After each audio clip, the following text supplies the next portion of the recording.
दोस्तों, इस वक्त हमारी इस दुनिया में 50 से भी ज़्यादा मुस्लिम देश मौजूद है और इन देशों में वक्त वक्त पर अच्छे बुरे छोटे बड़े लीडर पैदा होते रहे हैं। लेकिन अगर बात करें सिर्फ और सिर्फ पिछले 50 से 60 सालों की, तो इस दौर में जिस लीडर ने सबसे ज़्यादा शोहरत पाई है वो सिर्फ और सिर्फ सद्दाम हुसैन ही थे।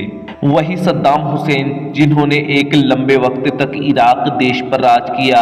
इस वक्त वो इराक के सबसे ताकतवर नेता तो थे ही, बल्कि पूरी दुनिया के सबसे ताकतवर नेताओं की लिस्ट में उनका नाम टॉप पर आता था। लेकिन अमेरिका ने साजिश के तहत उन पर इल्जामात लगाकर पहले तो उन पर हमला किया, उन्हें गिरफ्तार किया और आखिरकार 30 दिसंबर 2006 को उन्हें फांसी के फंदे पर लटका दिया गया। दोस्तों, हैरानी की बात यह है कि जिस दिन सद्दाम हुसैन को फांसी दी गई उस दिन बकरीद का दिन था, यानी जिस दिन मुसलमान कुर्बानी देते हैं उस दिन ये मुस्लिम लड़ाका कुर्बान हुआ अल्लाह की राह में। दूसरी हैरानी वाली बात यह है कि सद्दाम हुसैन की फांसी ही इकलौती ऐसी फांसी की वीडियो है जिसकी वीडियो को पूरी दुनिया में वायरल कर दिया गया था। सिर्फ और सिर्फ यही वजह थी इसे वायरल करने की कि मुसलमानों के अंदर मौत का खौफ पैदा किया जा सके। लेकिन दोस्तों, मुसलमान मौत से कभी नहीं डरता।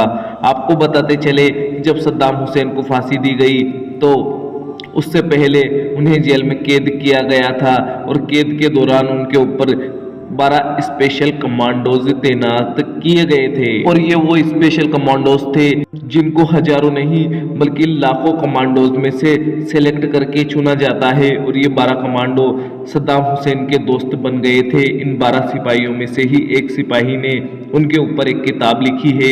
इस किताब के कुछ हिस्से हम आपको इस वीडियो में बताएंगे। इस किताब के अंदर ऐसे ऐसे खुलासे किए गए हैं कि पूरी दुनिया हिल गई है।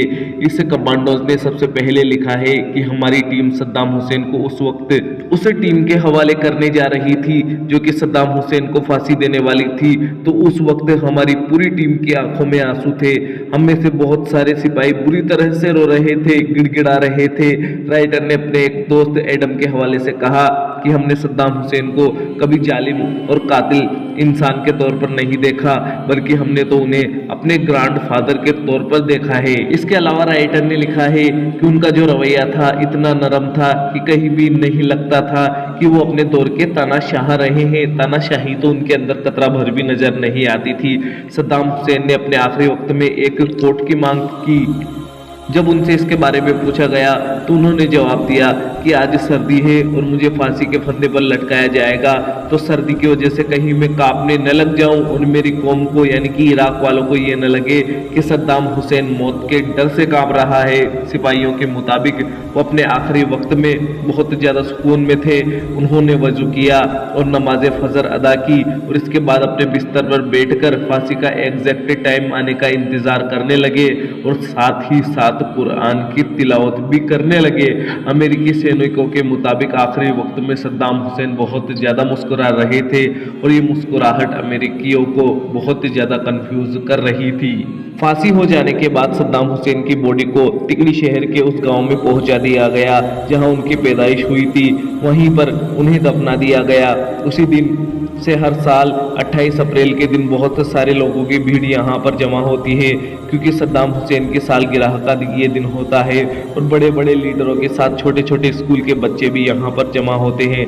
दोस्तों, आपको बताते चले कि सद्दाम हुसैन के साथ साथ उनका मकबरा भी विवादों में रहा है। इराकी लोगों का मानना है कि सद्दाम हुसैन के इस मकबरे में उनकी बॉडी मौजूद है ही नहीं, बल्कि उनकी बॉडी को तो बहुत पहले ही निकाल लिया गया है।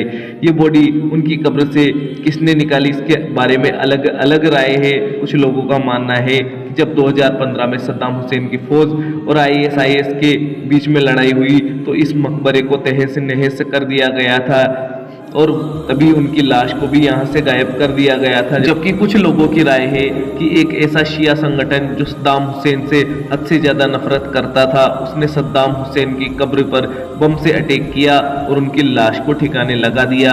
जबकि कुछ लोगों का कहना है कि सद्दाम हुसैन की बॉडी को किसी और ने गायब नहीं किया, बल्कि उनकी खुद की बेटी हाला, जो कि जॉर्डन में रहती है, वो खुद के प्लेन से इराक आई और अपने फादर के जिस्म को यहाँ से उठाकर जॉर्डन ले गई। लेकिन ये बात तो पक्की है कि सद्दाम हुसैन की कब्र के साथ कुछ न कुछ तो जरूर हुआ था। आप लोगों की क्या राय है, कमेंट करके जरूर बताइएगा दोस्तों।